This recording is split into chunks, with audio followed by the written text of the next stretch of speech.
Ya, pulang pergi berarti 10 juta. Lebih baik 10 juta belikan tempe semula kita makan sama-sama.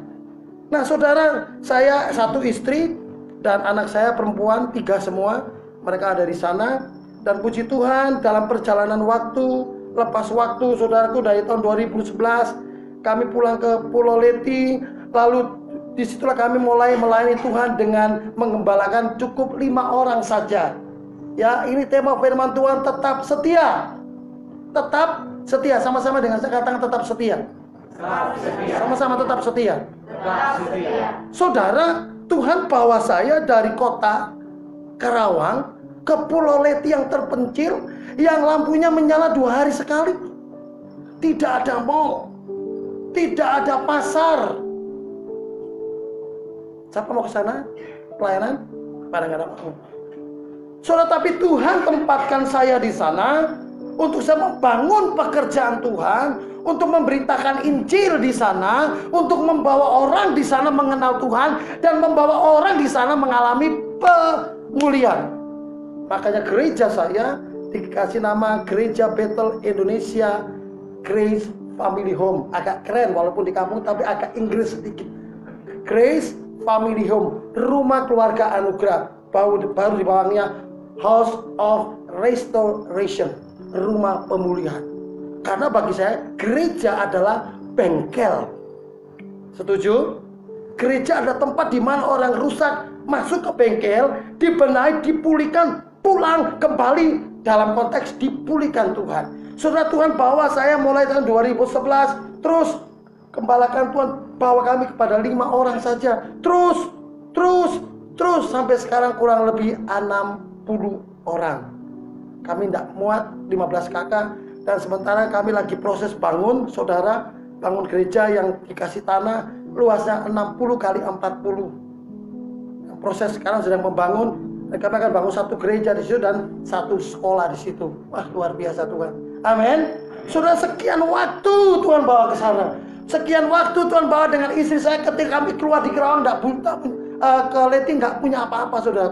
Nggak bisa punya apa-apa. Kami hidup di kampung yang hanya begitu saja, saudara. Saudara, kami hamba-hamba Tuhan di sana, hidupnya bukan dengan apa yang kita ada. Hidup dengan ini, saudara, setiap hari berdoa. Tetapi dari sekian perjalanan hidup saya, saudaraku, saya lihat Tuhan mau kita setia. Amin. Itu perjalanan hidup, dan sampai sekarang puji Tuhan, walaupun teman-teman saya bilang nggak apa-apa Pak, walaupun saya di kampung, pendeta kampungan kah, pendeta desa kah, pendeta apalah, saya bilang sama umat yang Tuhan percayakan, kita boleh jadi orang kampung, tapi kita tidak boleh kampungan. Kita harus punya integritas sebagai umat pilihan Tuhan, punya integritas sebagai warga kerajaan Tuhan. Ini yang saya tanam kepada mereka. Yang ada mereka, bagaimana ketika engkau beribadah di tempat ini, engkau menemukan Tuhan dan engkau beda dari yang lain. Kalau di kampung saya, itu setiap hari, karena kampung saya ini desa Batumio ini penghasil minuman Pak, namanya Sopi. Dia tahu, Sopi ini minuman keras tua, penghasil minuman semua, saudara. Itu semua kalau mereka jual itu sampai bergen-gen karena hidupnya di situ, saudara. Saya bilang sama teman-teman, kita ini boleh melarang orang untuk tidak minum, tapi kita tidak boleh larang orang untuk berjualan Sopi karena itu mata pencarian. Saudara, Tuhan bawa hari lepas hari, Tuhan bawa hari lepas hari sampai sekarang. Puji Tuhan, pelayanan diberkati Tuhan kasih tanah, Tuhan kasih dari kami pelayanan dengan motor Supravi, Tuhan kasih mobil, ini mau bawa lagi. Ini semua berkat ketika kita setia. Kita akan lihat firman Tuhan, saudara. Saya kan tidak panjang lebar, waktunya 30 menit, saya khotbah biasanya 4 jam, saudara. 3 jam, 4 jam itu paling minim, saudara. Ya, kita lihat Wahyu pasal yang kedua. Kita akan baca ayat yang ke-8 sampai dengan ayat yang ke-11. Ya. Mari sama-sama kita buka Alkitab, atau ada bawa Alkitab atau bawa HP suci? Ada HP suci sini ya? Ya. Kalau kami di Maluku jarang bawa HP suci. Apa ini Alkitab ya? Ini Alkitab sudah. Kalau HP suci silakan buka di HP suci atau di Alkitab. Ya. Di dalam Wahyu pasal yang kedua ayat yang ke-8. Saya akan baca ayat 8, Bapak Ibu 9, 11 kita akan baca bersama-sama dengan judul perikop kepada jemaat di Smyrna. Demikian firman Tuhan, dan tuliskanlah kepada malaikat jemaat di Smyrna, inilah firman dari awal dan yang akhir, yang telah mati dan hidup kembali. Bapak Ibu, namun kau kaya dan mereka yang menyebut dirinya orang Yahudi, tetapi yang sebenarnya tidak demikian. Sebaliknya mereka adalah jemaat iblis. Jangan takut terhadap apa yang harus, jangan takut orangnya, jangan takut terhadap apa yang harus engkau derita. Sesungguhnya iblis akan melemparkan beberapa orang dari antaramu ke dalam penjara supaya kamu dicobai dan kamu memperoleh kesusahan selama 10 hari. Perhatikan baik-baik. Hendaklah engkau setia sampai mati, dan aku akan mengaruniakan kepadamu mahkota kehidupan. Sama-sama. Siapa yang bertelinga, hendaklah ia mendengarkan apa yang dikatakan Roh kepada jemaat-jemaat. Barang siapa menang, ia akan oleh kematian yang kedua. Saudara, yang menjadi nas kita hari ini, ayat 10 bagian B. Hendaklah engkau setia sampai mati, dan aku akan mengaruniakan kepadamu mahkota kehidupan. Saudara, jemaat di Smyrna ini adalah jemaat ya yang memang mereka banyak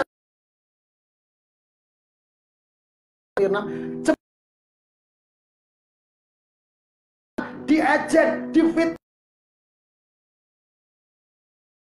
Kalau saya catat sedikit, saya catat sini, Smyrna ini adalah kota yang terletak di pesisir barat Asia Kecil.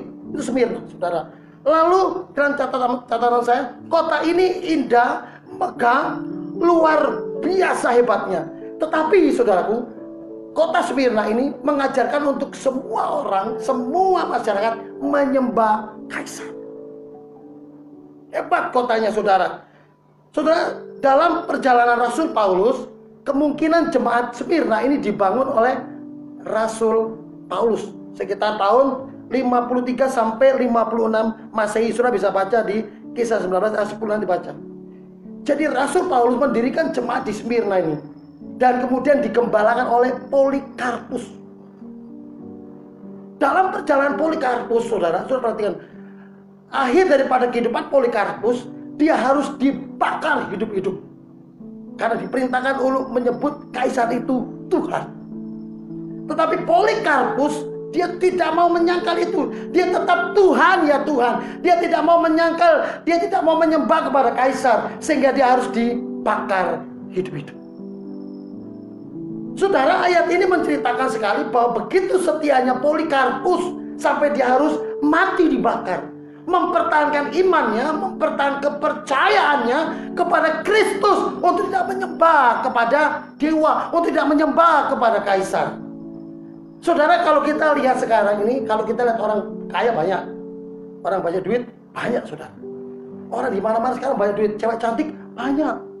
Tapi kita akan lihat seberapa banyak orang yang setia. Orang kaya kita bisa temui di mana-mana, saudara. Amin. Orang pintar kita bisa ketemu di mana-mana. Pertanyaannya, pernahkah kita melihat orang setia? Saudara, Alkitab berkatakan kalau kita setia, maka Tuhan akan mengaruniakan kepada kita apa? Mahkota kehidupan. Garis bawah ini, saudaraku. Banyak akhir-akhir zaman ini orang yang tidak setia. Saudaraku, kesetiaan ini ada dua, saudara. Setia kepada Tuhan, setia kepada keluarga. Banyak orang yang tidak setia terhadap pasangannya. Ya, saya survei 80% orang dalam keadaan psikis, 80% selingkuh paling banyak. Saya tanya, kenapa Pak selingkuh? Kan selingkuh kan selingan indah, keluarga utuh. Saudara, jemaat yang kami layani adalah tadi saya katakan House of Restoration. Jemaat yang kami layani di sana, yang Tuhan percayakan kepada saya untuk kami gembalakan, adalah jemaat yang troublemaker. Saya tidak pernah pergi orang-orang iming-iming, ke gereja saya, tak kasih gula, tak kasih beras. Haram bagi gereja kami. Gereja kami menghalalkan ketika engkau percaya dengan Yesus. Maka saya bilang sama Pak Pendeta, Pak bersyukur Pak. Gereja di tempat ini, ya bersyukur saudara. Amin. Engkau di tempat ini saudara. Saya bilang, ini seperti domba di tengah-tengah seribu. Saudara beribadah di tempat ini dengan lingkungannya sih. Daripada saudara beribadah di ruko tempat umum. Banyak sekarang orang buka gereja di ruko karena tidak mau bermasalah. Tapi ini yang Tuhan mau. Ya, serigala punya tempat untuk meletakkan kepala. Tapi anak manusia tidak punya tempat untuk meletakkan kepalanya. Saudara, hamba Tuhan adalah domba yang ada di tengah-tengah serigala. Jemaat Tuhan yang setia harus berada ditanam di tengah-tengah. Saya kemarin lagi kumpul sama teman di Galomas, mereka kasih ilustrasi seorang laki-laki ketika masih belum menikah, dia seperti buaya. Tapi ketika dia sudah menikah, dia menjadi seperti cecak. Tapi wanita ketika belum menikah seperti kucing. Tapi ketika setelah menikah, dia akan jadi macan, saudara. Amin. Berubah. Ya, sebelum laki-laki sebelum dia menikah, dia garangnya kayak buaya, saudara. Tapi setelah dia menikah, dia kenal Tuhan seperti cecak, takut. Tapi wanita seperti kucing, ketika dia menikah, dia akan galak dengan suami. Papi, mana uang gaji di tengah-tengah pandemi? Lu kemana kan itu uang? Ini COVID, papi. 5.000 berarti tidak ada, mami. Kalau begitu angkat kaki keluar dari rumah, mami. Dulu ketika masih pacaran, kucing meong sayang, meong. Cinta bagaimana? Meong. Begitu sudah saya terima nikahnya dengan mas kawin seperangkat Alkitab. Tanda tangan oleh Pak Gembala, Bapak Pendeta Suwardi. 2 tahun kemudian suami datang, Pak, gimana istri saya, Pak? Dulu ketika kita masih berpacaran luar biasa, Pak. Dia meong-meong terus. Sekarang dia taring sudah keluar. Papi, apa ini? COVID. Papi kenapa di PHK? KI sudah tutup kah, Papi? Cepat cari kerja sekarang. Mau ojek kah? Mau mancal becak kah? Mau dodolan tahu kah? Mau bakul tempe kah? Cepat cari uang. Susah, mami, nggak ada duit. Ada cuman 20.000. Kalau begini lebih baik pulangkan saja saya 20.000 setiap hari. Saudara, pertanyaannya, hal ini yang disebut dengan setia. Ketika menikah di depan altar Tuhan, aku menerima engkau dalam keadaan suka dan duka. Ketika sudah menikah, tidak mau duka, maunya ada di sini? Ada. Dileti banyak ya. Ya. Saudara kekasih yang Tuhan kasihi, saudara, apa arti dari setia? Yang pertama, kita setia dalam keluarga. Amin. Yang pertama dulu, setia dalam keluarga. Yang punya pasangan, mama, papa, ya suami, istri, setia dengan pasanganmu. Saya punya HP paling banyak, saudara, karena saya sudah setting. HP yang satu untuk yang umum, HP yang 2 untuk saya sama istri, bisa. Yang ketiga saya sama anak, HP 3, saudara. Wah, haleluya. Sudah setting, saudara. Dan hari-hari saya memang terima telepon, tapi hari-hari saya lebih senang telepon ke istri. Halo papi, halo anak saya paling kecil. Papi, ayo kita berdoa. Pada berdoa, Tuhan Yesus berkati papi, kasih uang papi yang banyak supaya papi bisa pulang. Karena 5 juta, saudara. Model-model COVID gini mana ada 5 juta. Kalau kita nggak tikam lutut, apa tikam lutut ya? Sujud menyembah Tuhan, susah, saudara. Saudara, yang pertama, Tuhan mau supaya kita setia dengan pasangan. Sama-sama dengan saya katakan setia dengan pasangan. Oh, yang berat-berat nih nggak mau nih. Setia dengan pasangan. Ada hari ini yang bawa pasangan? Ada. Bilang dengan pasanganmu, mami, setia deh. Bisa? Yang punya pasangan hari ini? Coba yang pasangan, walaupun isinya jauh, mami, setia deh. Ya. Hari ini Namboru, Amangboru. Katakan daun sinamut no nahurang adang. Nah, apa? Ala sinamut do nahurang amang. Alani hepeng naswada. Saya nikah kamu karena saya bayar kamu punya sinamut. Asik. Saya ngerti saudara. Iya, nah itu saudara. Kalau tidak ada hepeng, abang sayang. Nah ngadu hepeng, abang ditendang, saudara. Istri gini yang orang Batam bilang, kamu ini si bolis martan juga kamu. Amin. Saudara, mari yang pertama adalah setia dengan pasanganmu. Amin. Yang kedua, setia dengan Tuhan, setia dengan tubuh Kristus, setia bergereja. Amin. Ada yang setia hari ini selama 20 tahun ikut Pak Gembala? Ada nggak? Yang masih hari ini L3, lu lagi, ada nggak di sini? Masih tetap bertahan?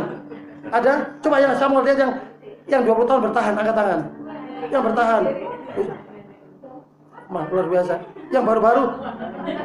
Saudara, Tuhan mau kita setia dalam kita bergereja. Tuhan mau kita setia dengan baik-baik umat Tuhan. Tuhan mau supaya kita setia dengan gereja, organisasi, setia dalam pekerjaan Tuhan, setia dalam tubuh Kristus, saudara. Ada akhir-akhir ini banyak orang nggak setia, sehingga saya kasih nama GPPS, gereja pindah-pindah selalu, saudara. Aduh, Pak Pendeta sini nggak ada AC, kipas angin saya berkeringat, Pak. Bisa cari yang di mall sana kah, yang di Mercury sana. Saudara, saya mau kasih tahu. Ketika Tuhan Yesus pergi dan dia melihat pohon ara yang lebat daunnya, perhatikan Bapak Ibu, lebat daunnya, Tuhan mau ambil buahnya, tapi dapat enggak buahnya? Gak dapat. Tuhan bilang, mungkin tahun depan dia berbuah. Tuhan Yesus pergi dan Tuhan Yesus datang kembali, tidak didapati buahnya. Lalu Tuhan bikin apa? Halo? Pohon ara yang rimbun itu diapain sama Tuhan Yesus? Halo, diapain? Sama-sama diapain? Kurang keras. Saudara, pohon yang rimbun daunnya ibarat orang Kristen yang suka seleb, suka pindah-pindah gereja, tapi tidak menghasilkan buah. Hati-hati, saudara. Banyak orang Kristen yang suka daun-daun saja. Di sana KKR, ada dia di sana. Ada di sana, ada dia di sana. Ini gereja mana? Nggak jelas, saudara. Tapi Tuhan mau supaya kita tertanam pada akar pohon, kemudian menghasilkan buah yang lebat, daun yang rimbun, dan menghasilkan buah. Kalau saudara mau itu, saudara tetap setia kuncinya.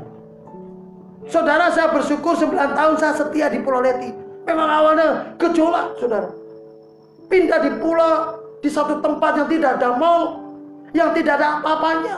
Ada pasar, tapi jam 4 pagi. Cuman jual singkong, daun pepaya, daun singkong, apalagi ya, lupa sudah banyak, saudara.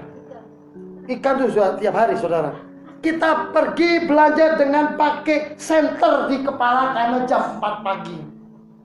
Mama itu apa ya? Oh, itu kasbinyong, itu ketela. Oh ya, berapa kah? 10.000. Itu cuman 1 minggu 1 kali baru bisa ke pasar. Pasarnya juga hanya meja-meja. Awalnya berontak, gak mau. Di Kerawang saya naik mobil, Pak tahu. Saya tidak kurang apa-apa. Tiap hari keluar masuk mall. Tapi harus tekan sekarang, saudara. Dan Tuhan ajar saya, kalau bicara tentang setia, saya pelaku nomor 1 dan saya setia sampai hari ini. Ketika banyak teman-teman saya katakan, mandi Kerawang, aduh, om pindah di Kerawang aja, enggak. Sini, saya tetap setia tempat pelayanan saya. Walaupun orang bilang kampungan, no problem. Desa, no problem. Memang gue pikirin. Nah, saudara, yang kedua adalah mari kita setia dengan Tuhan melalui gereja. Sama-sama dengan saya setia. Sama-sama setia dalam beribadah, bergereja. Saudara, kenapa Tuhan katakan kau harus setia? Kita lihat Mazmur 92. 10 menit lagi, saudaraku. Mazmur 92. Mazmur ini penulisnya siapa, saudara? Dala. Yang nulis ini orang Jawa. Namanya siapa? Mazmur, saudara. Kalau perempuan, Mbak Mbak Nur, mari saudara. Mas Nur, ya Mas Nur, 92 saudara. Mazmur 92, kita baca ayat yang ke-13 dan 14. Saya akan bacakan saja 15, saya baca biar cepat. Mazmur 92 ayat yang ke-13. Orang benar akan bertunas seperti pohon kurma, akan bertumbuh subur seperti pohon aras di Libanon. Mereka yang ditanam di bait Tuhan akan bertunas di pelataran Allah kita. Pada masa tua pun mereka masih berbuah menjadi gemuk dan segar. Saudara, orang benar harus ditanam di bait Tuhan. Loh Pak, saya kan sudah tertanam, tapi kenapa saya hidupnya jatuh? Dan saudaraku, orang yang tidak ditanam di bait Tuhan, tidak setia dengan gerejanya, hidupnya akan kacau.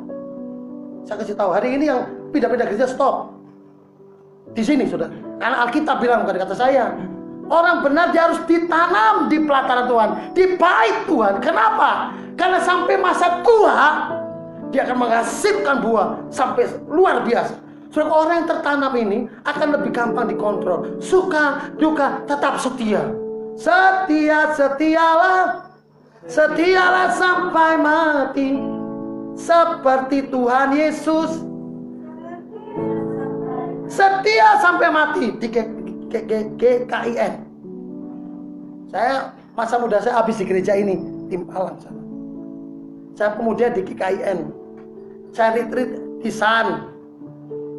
Sekolah Alkitab Nusan, tidak asing bagi saya karena saya dulu bertumbuh di sini, saudara. Saudara yang kasih Tuhan, yang kenapa kita harus setia dengan gereja? Karena itu perintah Tuhan supaya kita ditanam. Kalau pohonnya tidak ditanam cepat mati. Celok kayak gini, apa celok kayak gini kan? Tanam sini, pindah sana, kering dah. Makanya kehidupan kekeringan saudara bisa lihat takar. Kalau orang ini naik turun, tanya, Bapak suka berapa kali sudah pindah gereja? Tanya gitu. Kalau orang kehidupannya kacau balau kacau, ribut, reang baik, biar semua. Tanya, gerejanya di mana? Sudah pindah. Sore di sana, pagi di sana, tidak bisa bertumbuh, saudara. Yang Tuhan mau tertanam di bait Tuhan sampai masa tua, dia menghasilkan buah. Setuju? Lalu sudah dua hal, cepat saja. Bagaimana supaya kita bisa tetap setia kepada Tuhan? Kita akan lihat, saudaraku. Kita akan lihat. Yang pertama, kunci bagaimana supaya kita tetap setia kepada Tuhan, tetap setia sampai mati. Yang pertama adalah walk in Christ. Artinya apa? Fokus sama Tuhan. Walk in Christ, fokus sama Tuhan. Kenapa? Ketika kita fokus pada Tuhan, kita fokus kepada panggilan ilahi, maka kita akan selamat. Sampai inna ilahi wa inna keke, kita tetap selamat. Ayatnya, kita lihat Matius 24. Matius 24 ayat 12-13. Haleluya. Matius 24 ayat 12-13. Satu orang baca. Saya rindu jemaat Tuhan yang muda. Jangan yang sudah selamat malam, yang masih selamat pagi aja, masih segar-segar, yang selamat malam ini duduk saya dengar. Mari yang selamat pagi, yang keras. Baca. Jangan lihat-lihat begitu, baca jangan. Nah, lihat-lihat nih. Mari. Bertambahnya kedurhakaan, maka kasih kebanyakan orang akan menjadi dingin. Tetapi orang yang bertahan sampai pada kesudahannya akan selamat. Iya, dikatakan apa? Dan makin banyak bertambah kedurhakaan, kasih kebanyakan orang jadi. Saya perhatikan nggak? Dunia sekarang kasihnya dingin. Amin. Coba lihat. Dingin, orang cuek satu dengan yang lain, tidak mau peduli. Kadang-kadang ini menjadi dilema, pasangan suami istri juga jadi dingin. Amin. Sudah kerja satu hari, sampai di tempat itu juga ketemu belakang dengan belakang. Dingin.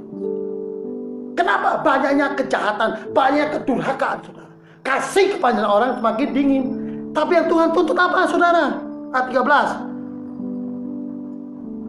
Tetapi orang yang bertahan sampai pada kesudahannya akan selamat. Dalam terjemahan yang lain, tetapi orang yang bertahan, tetapi orang yang bertahan, orang yang setia sampai akhir akan selamat. Mafit dunia hasanawal akhirati. Benar saudara. Fokus kepada Tuhan, fokus kepada Tuhan, fokus kepada panggilan ilahimu. Saudara dipanggil apa sebetulnya? Memuliakan Tuhan. Amin. Saudara, saya diciptakan Tuhan, tujuannya apa? Untuk menyenangkan Tuhan, bukannya lain.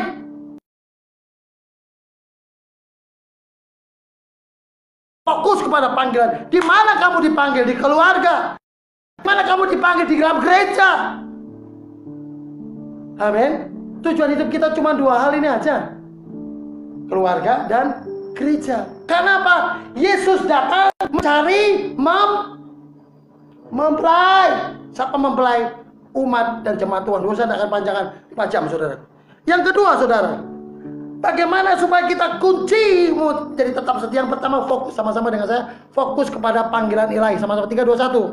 Fokus kepada panggilan ilahi. Ya. Yang kedua, saudara, adalah dalam 1 Korintus 6 ayat 17. Cepat, 1 Korintus 6 ayat 17. Saya harus tepat waktu, kalau enggak saya enggak diundang lagi di sini. 1 Korintus 6 ayat yang ke-17. Ya, silakan. Satu orang yang masih selamat pagi. Ya. Tetapi yang kedua, mengikatkan diri dengan Tuhan menjadi satu roh. Yang kedua adalah ikatkan dirimu dengan Tuhan menjadi satu roh. Artinya dalam keluarga di masa-masa pandemik ini, bangun mezbah Tuhan. Amin. Pertanyaan, kenapa sih gereja ditutup? Kenapa sih gereja harus online? Saudara, supaya keluarga lepas keluarga back to home, stay at home. Ini terjadi pada masa kejadian loh, saudara. Stay at home ini terjadi pada masa kejadian. Pada zaman siapa? Atau zaman keluaran? Zaman siapa? Zaman No boleh. Yang lebih tepat lagi, zaman Musa. Ketika tulah 10, Tuhan Yesus bilang apa? Masuklah kamu ke pintu rumah, masuklah kamu ke kamar rumah-rumahmu, maka malaikat Tuhan akan tutup. Seperti ini. Artinya kembali membangun mezbah Tuhan. Di luar ada kutuk, di luar ada tulah. Masuklah kamu ke pintu ke rumahmu, berdoalah, bangun mezbah. Yang kedua pertanyaan, seberapa besar, sudah berapa banyak sudah membangun mezbah buat Tuhan? Halo? Sudahkah mezbahmu bubar jalan? Sudahkah mezbahmu hubungan suami, istri, anak duduk satu rumah lalu berdoa, Tuhan terima kasih di tengah-tengah masa pandemi. Tuhan istri saya telepon, tapi anak-anak 3, saya kalau cerita ini saya Tuhan, anak istri saya berapa bulannya, kenapa mah? Mereka nangis, mereka ambil gitar nyanyi, waktu Tuhan pas. Kali mereka menyanyi sampai nangis, sampai ditanya mami, kenapa kamu menangis? Kita berdoa supaya papi cepat pulang.